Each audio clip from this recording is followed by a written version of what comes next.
heroes in a half shell. Turtle power.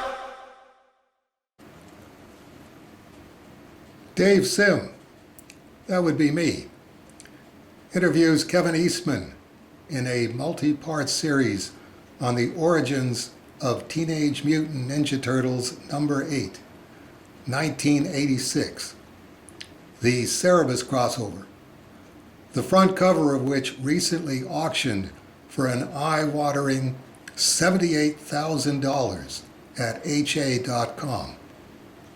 Now, let's talk to Kevin.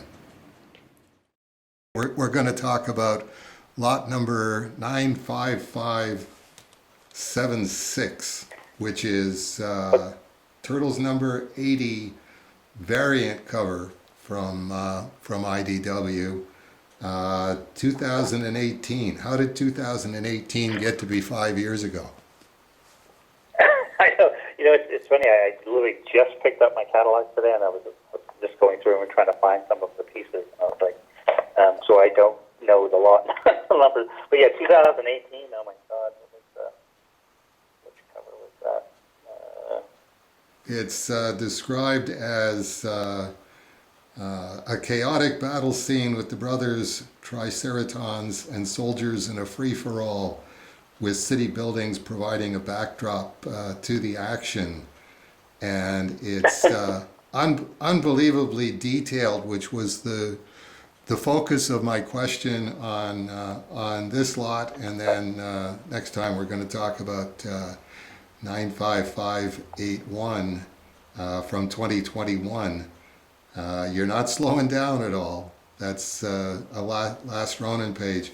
But the question was, when you start one of these, do you know that this is going to be unimaginably detailed, or does that sneak up on you? You know, it's something that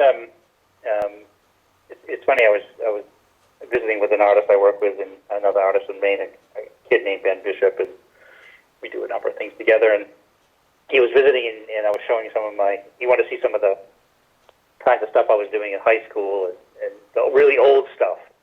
Right. And what he mentioned was I had done a lot of these very Barry Smith influenced pieces that had just gobs and gobs of hatching in detail, and 1,000 guys in the background, right? Right.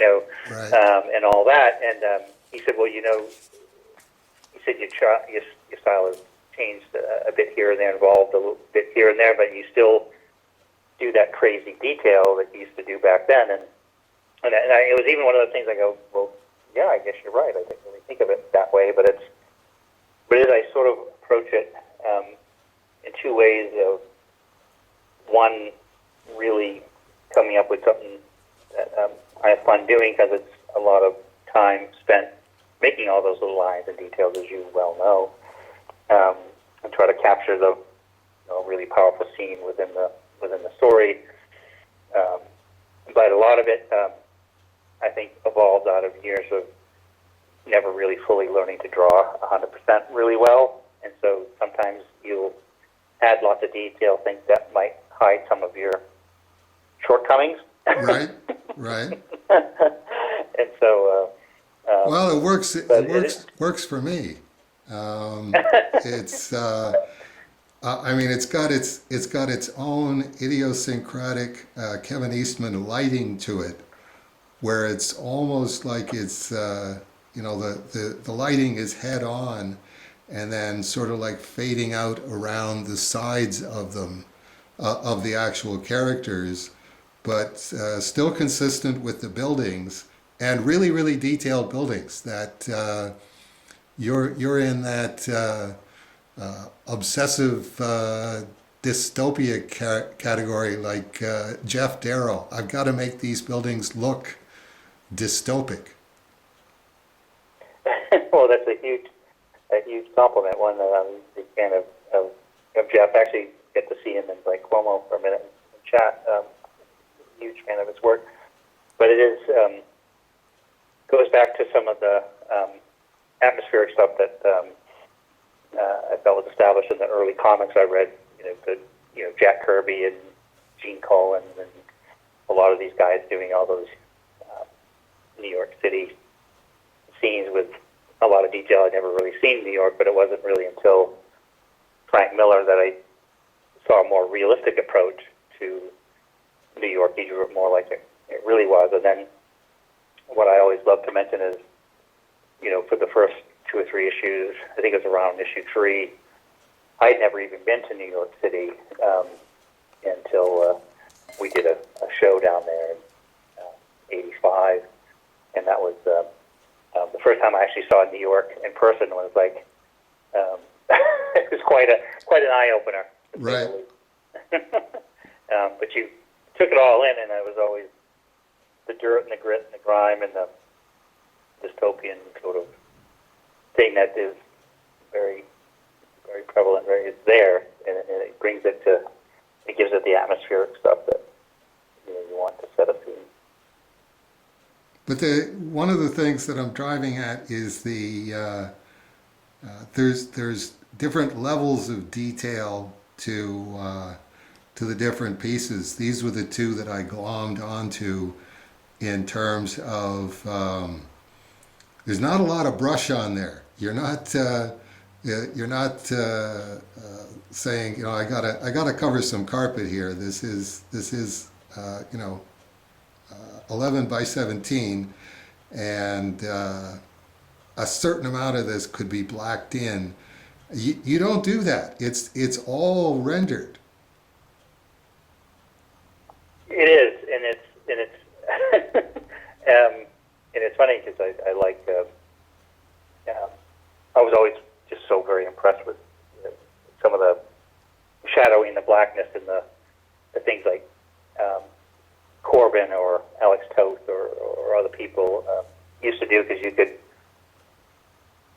cover a lot more ground quickly and still get the same effect, the same impression of depth and weight and mood and all that. But I still drifted more towards the even taking that Robert Crumb, if you will, some of his madness and manic sort of hatching and line work from those early underground comics, Dave Sheridan or the Gilbert Shelton and those guys that would render out the fabulous Furry Freak Brothers in just this manic detail of stuff that was quite lovely. So what I was sort of driving at was, does it sneak up on you? Do you sit there and go, once you get a certain part of it done, and go, oh, okay, now the rest of it has to look like this? It's that's funny. No, it is. I fully, at this point, 61, having just turned 61, I go in fully knowing what I'm getting myself into, and it is, knowing it's going to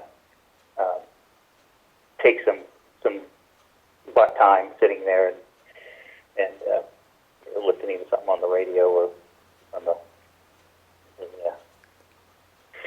podcast on the computer and noodle away with all that line work. But yeah, definitely it's going in, and I honestly, and I have tried a few times and do practice once in a while to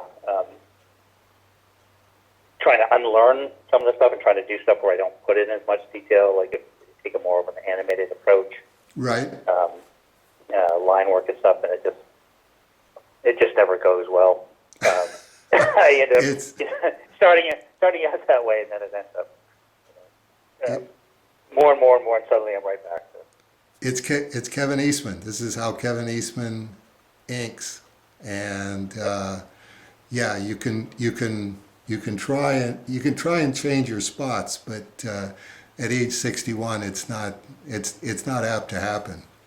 It's the same as me working on the Strange Death of Alex Raymond, and it's like I want so desperately to look like Al Williamson, and it's like, well, it's let's be charitable and say it's extremely microscopic Dave Sim trying to look like Al Williamson, but you're not Al Williamson.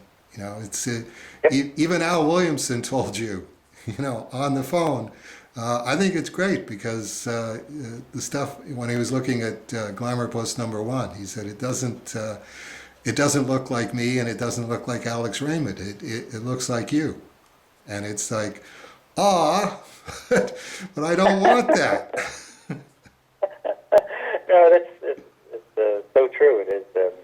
I love that the Alex Raymond stuff that you were the Strange Death of Alex Raymond. I thought that stuff was beautiful, and even especially the Glamour was wonderfully Dave Sim as well. But it was, and I think I mentioned in one of our other chats I had done this Conan story for Marvel, and I just had said this is finally my chance to really put my best Barry Smith shoes on and really do it up the way I'd like to. Right.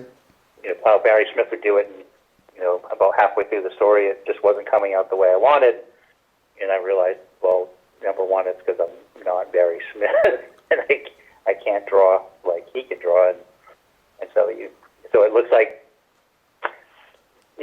Kevin Eastman trying to draw like Barry Smith, I guess. It does. I think it does boost your game. It's just you're talking about an impossible jump from this base camp up to the top of Everest. It's like, good for you, kid. You made it up to the base camp. But Everest, that's another story. And we're talking about guys who are the natural ability, which is, I think, something that you come to appreciate as you go along. That some people are born with a level of ability that you're just never going to attain to yourself, and that's just the way it goes. It's and then those are the guys that put in the hours on top of that. So it's like, yes, I have a God-given ability way up at this level, but then I also, work 8-10 hours a day for years on end, and that pushes them even higher, but still not as high as they wanted to go. Yep, it is. We're our own worst enemies at times, and but it is always the striving to learn and striving to get better. For the most part, and I always have said a lot of the pieces I do, I feel like it's like a war or a battle within a war that I end up losing in the end, and that's when you sort of, well, I have to stop here because it's due tomorrow. It's a deadline, and if I want to get if I want to get paid, then just send it on in. It's got yeah. It's like the studio story about Barry is going to try oil painting and is going to teach himself oil painting. So he starts with Fate Sowing the Stars, and I think it was Bernie Wrightson who said, "Geez, Barry, couldn't you start with a bowl of fruit?" So I love it. That's brilliant. That's just not Barry. Okay. Anyway, it's a gorgeous cover. If Dave Sim was a millionaire and he could just run around buying pieces of art that he goes, that's the one. That's the one that I gotta have. It'd be a toss up between that number 80 variant cover and the Last Ronin #2 story page 37, which we will talk about next week on the weekly update. I look forward to it. That'd be awesome. Good fun.